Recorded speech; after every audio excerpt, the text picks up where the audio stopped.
going on, guys? Welcome back to the channel. Mr. Poofy here with you here. Alright, so I wanted to show you guys this just because this is the first time I've ever actually had one in my hands.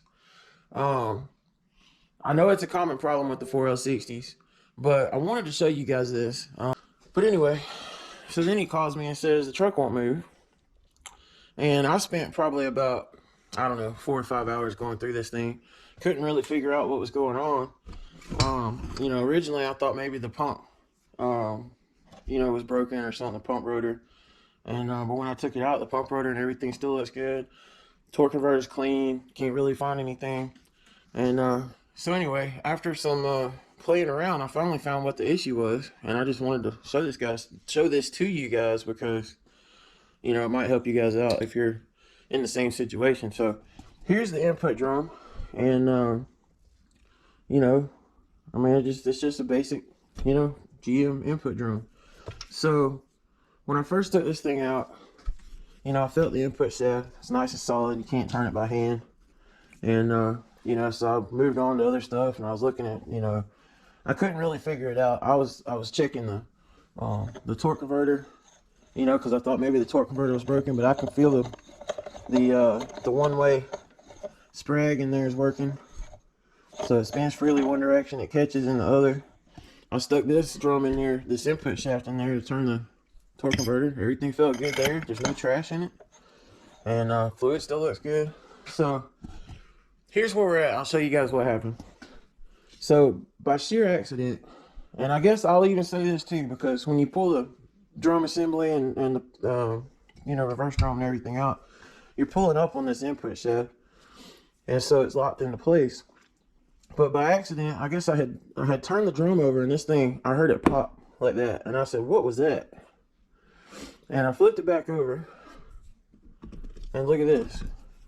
The input shaft teeth are stripped out, or the drum, the teeth inside the drum are stripped out. So you can spin this shaft all day long. And it's just stripped out. But if you kind of pull up on it a little bit like you would when you're taking the transmission apart, it's solid. So I wanted to show you guys that, and you know, that way, like I said, if somebody's in the same situation, you know, maybe this will help you figure out why it's not moving. Because usually, if it's not moving, typically you've either got a broken rear end, which a lot of people actually overlook.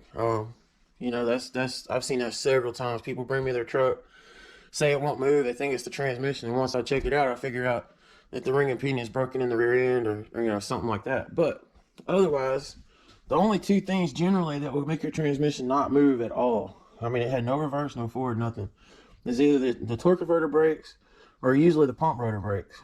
So, and like I said, that's typical stuff. This is not extremely typical.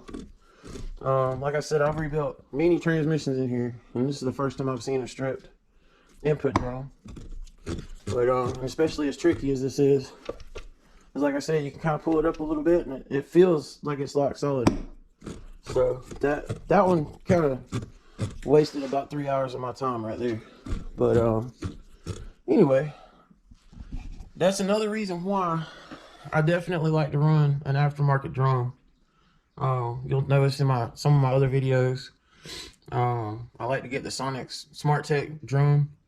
And it's definitely, if you're making any power whatsoever, you know, if you're even just bolt-ons, I mean, I would highly suggest getting that drum.